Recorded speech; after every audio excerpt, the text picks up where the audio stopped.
Hello guys, in this video I'm going to show you how to use satellite fixes on the Avenza Maps application.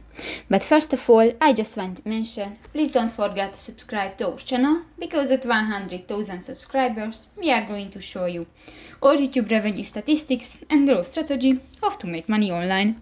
So let's jump into it. First of all, open the application on your device. Click to the three dots at the upper right corner of the screen and go to the Settings button. In the Settings section you can find the GPS settings under the Manage Symbol Sets, and here in the General Settings section you can find the Only Use Satellite Fixes. And if you want to enable this function, just click to the next circle icon, and if it will be orange, this function will be enabled.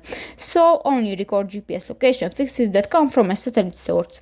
So that's pretty much it for this video guys. See you in the next one. Bye bye.